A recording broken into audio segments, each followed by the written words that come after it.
We have driven all the way from Miami, Florida to New York City.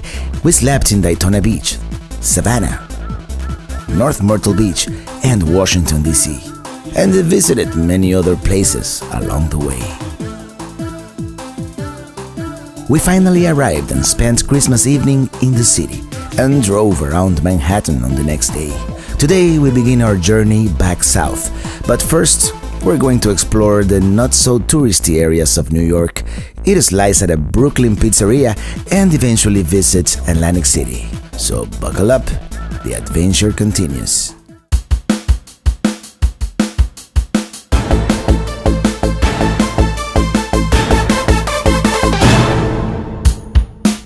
Good morning. We spent the night at the Holiday Inn Express in North Bergen, New Jersey. Right next door, there is the Days Inn where we stayed back in 1994. We haven't changed that much, have we?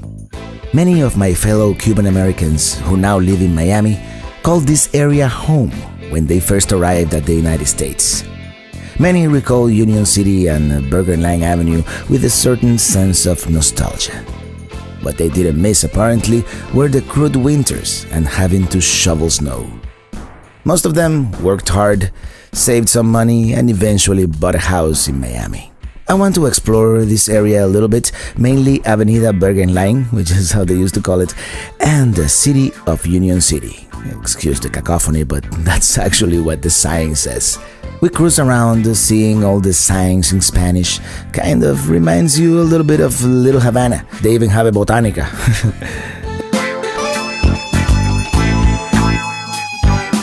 El Pollo Supremo. We used to have those in Miami back in the day. Pollo Tropical put them out of business though. Another fine example of marketing triumphing over quality. Before crossing state lines, we drive up to John F. Kennedy Boulevard East to admire this view of the Hudson River and the island of Manhattan on the other shore. Downtown and the new World Trade Center under construction, the Empire State Building and Midtown, the Time Warner Towers, the Upper West Side, and eventually Harlem in the distance.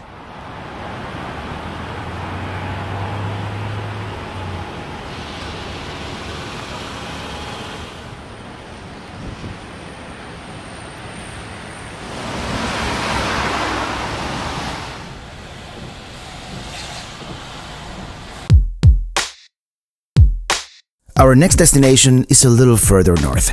We drive into the borough of Bronx, across the George Washington Bridge. This is, by the way, the northernmost point of our entire road trip. We take I-87 south, passing under the Aqueduct Bridge, the oldest surviving bridge in the city. One of the first points of interest we want to pass by is Yankee Stadium. This modern ballpark you see here was finished in 2009, and it replaced the original historic 1923 Yankee Stadium. This is the Bronx, ladies and gentlemen, the birthplace of hip-hop music. Driving under the train tracks, I make a wrong turn. Oops. Oh shit, there's one way. Oh.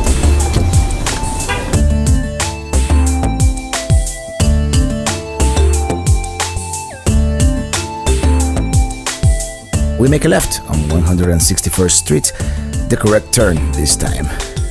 It is our intention to reach the hub, which is the heart of the South Bronx.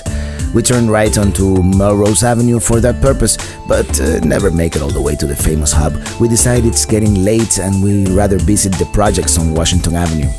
I know, I think we're a little ADD. We go north on 3rd Avenue.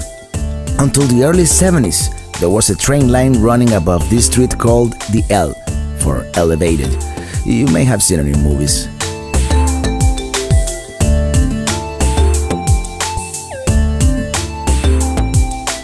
We make a left on 168th Street and then a right onto Park Avenue.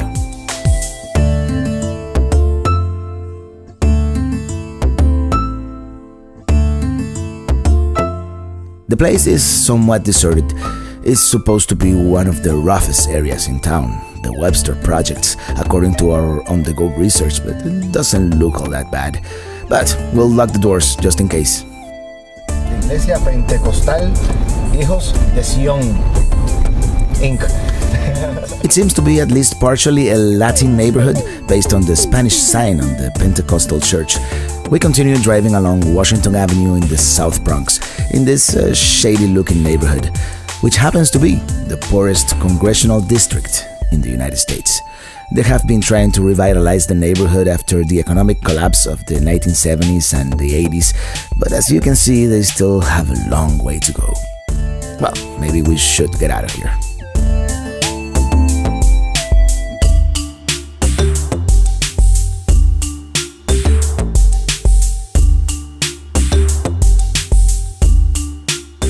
Ever since I saw the movie Warriors in the early 80s, I have wanted to go to Coney Island. And that's where we're heading now. We take I-278 towards Queens and Brooklyn.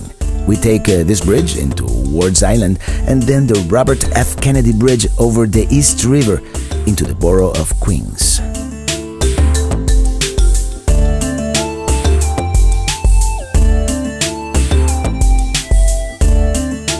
We continue south with the Manhattan skyline to the right, crossing the Kosciuszko. We are now in Brooklyn.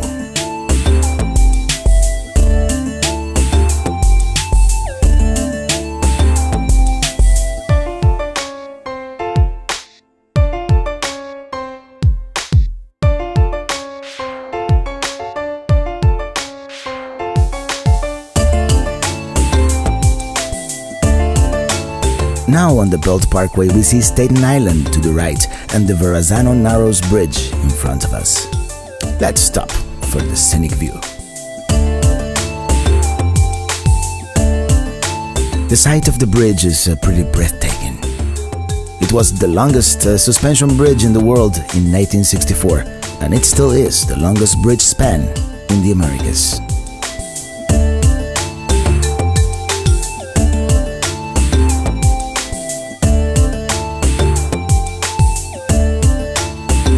We finally arrived to our coveted Coney Island, and I must say it's a little bit of a disappointment. Of course, we are arriving only 2 months after Superstorm Sandy. Part of the park is still being used for the recovery effort.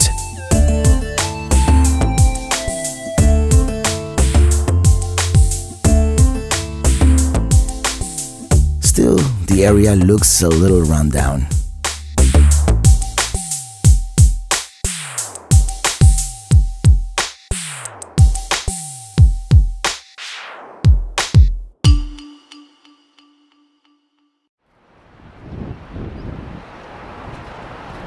This is Coney Island.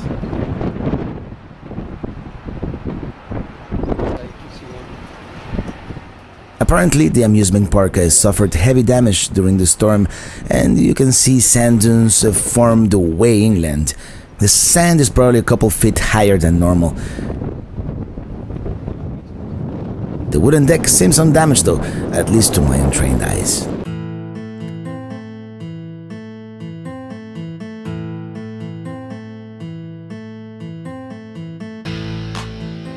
That's it, we're going back to Brooklyn, hoping to eat a slice of pizza at Grimaldi's.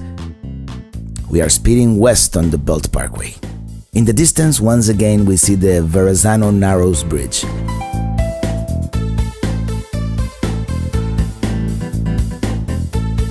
As we turn north, we get to see a great view of the lower Manhattan skyscrapers in the distance.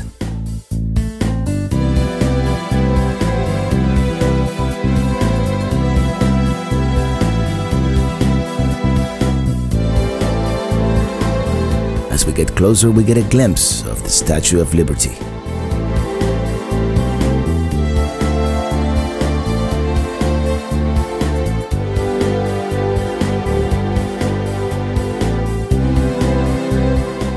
And as we arrive, well, we don't. Google gets lost, apparently, so do we.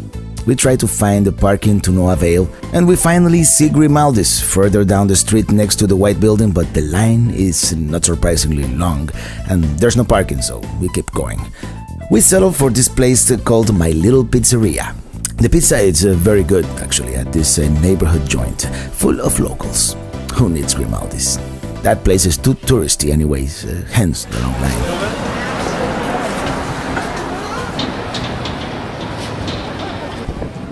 We walk back to the car along the lively streets of Brooklyn.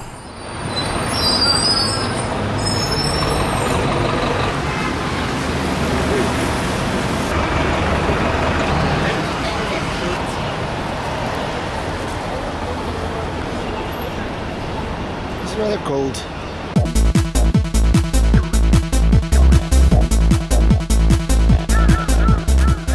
Once again, we pass by the Verrazano Narrows bridge, but this time we are actually driving on it towards the borough of Staten Island. We are beginning our journey south, back to Florida.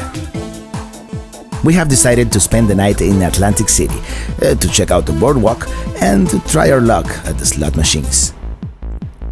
As night falls, we arrive. It looks like a mini Vegas in the distance.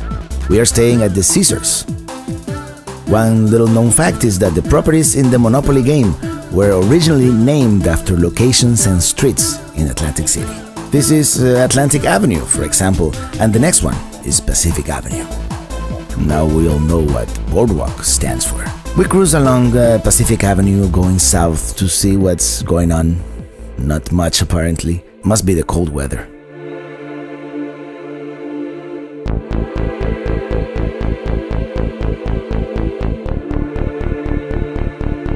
Okay, let's go back north. We pass by our hotel, the Caesars, once again, and continue exploring.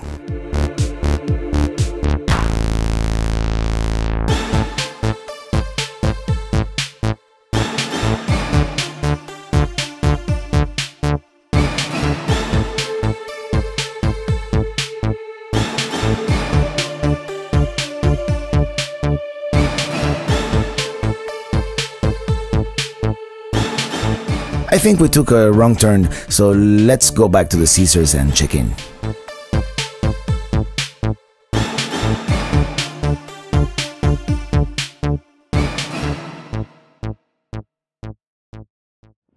This is the famous Atlantic City boardwalk. We take a stroll along the boardwalk. Also inspecting some of the damage perpetrated by Superstorm Sandy 2 months earlier.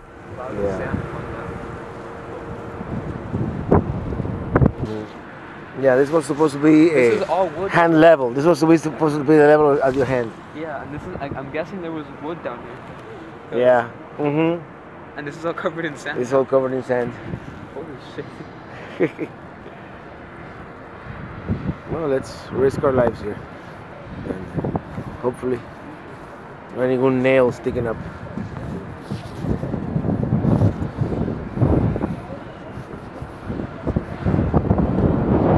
I guess we were not really supposed to be there. Okay. Oops. Back inside. We've been told that this fountain at the Caesars is like a mini Bellagio. Let's see if it's true.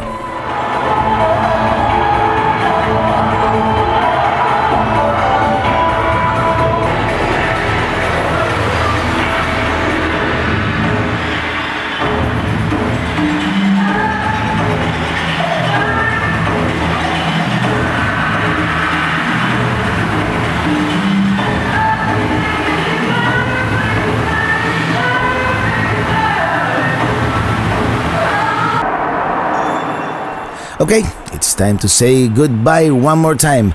On our next video, we drive down to Washington, D.C. and pay a visit to Obama, Lincoln, and the Smithsonian Aerospace Museum. Until then, enjoy the fountain. It's quite nice.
As always, thank you for watching and see you on the road.